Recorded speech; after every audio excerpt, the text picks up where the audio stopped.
patuloy niyo tayong pinahangad at sa kanyang di matawarang talino at talent, bumalik na naman kaya tayo ngayong gabi sa ating three-chair turner with a song arranged by Sir Gerard Salonga taking on a Whitney Houston anthem, I Will Always Love You. The girl on fire, Darlene. And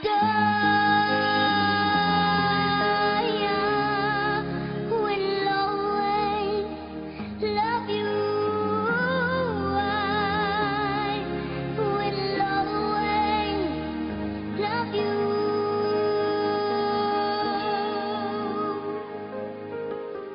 You,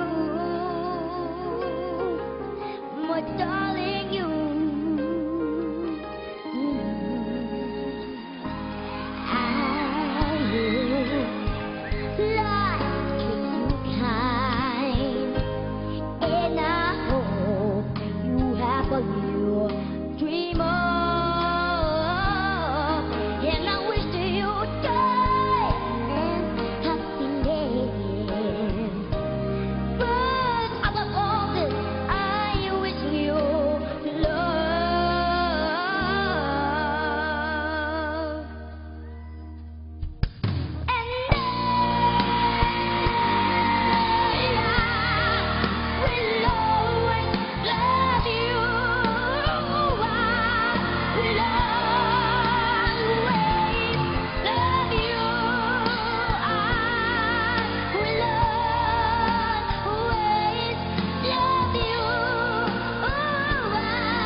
Sigurado kapag The Voice Kids sinalihan mo, dapat sa season 2 ka na sumali talaga ng The Voice. Bakit? Bakit? Ba't yung naiiyak yung lady? Bakit? Namimiss ko po lolo ko eh. Namimiss mo yung lolo? Lolo? Yung lolo ko pong namatay na. Okay. Bakit bigla mo siyang naisip habang favorite din ba niya itong kantang to? Hindi po. Okay. So bakit mo siya naisip? May nakita kang kamukha niya dito sa audience? Di kaya siya talaga yon? Wala po. But still, great job, Darlene. Pakinggan natin ang masasabi ni Coach Bamboo para sa'yo. Okay lang? Opo. Hello, darling. Hello po. Ang ganda-ganda ng performance mo. Yung paborito ko sa'yo yung conviction, pag nangigigil ka. Pero pinakita mo rin yung soft side mo, which I really like.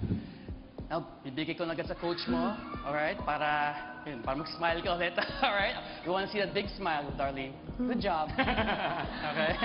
Coach Lea? Okay. Sandali.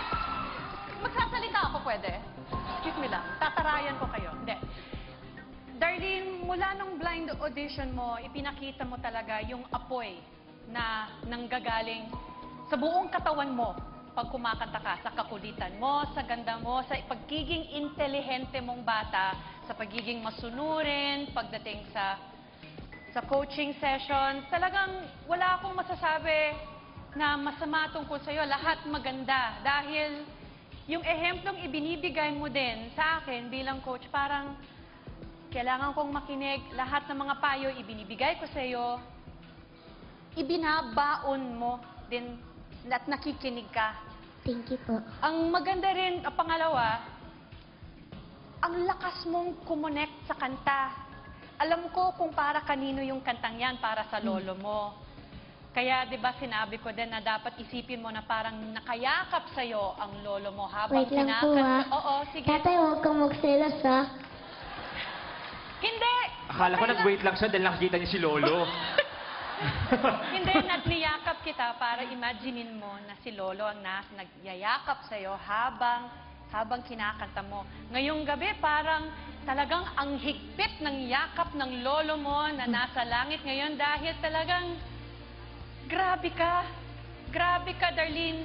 yung family mo, proud na proud sa'yo. Yung tatay mo, nagsasacrifice para sa'yo, para mapag-aralan kayong lahat, nakasama din ang mama mo. Grabe ka. You've made me so proud. Ang galing mong bata ka talaga. Thank you po. Thank you, coaches. Darlene, kung proud kami lahat dito, sigurado mas proud sa'yo ang lola mo na miss ka rin. Lolo po. Lolo? Lolo nga sabi ko. Lola po, sabi Lolo, niya. gusto pa play natin yung tape? Sige po. Ginagawa mo ako sinungaling? Darlene, thank you very much. Palapakan natin si Darlene.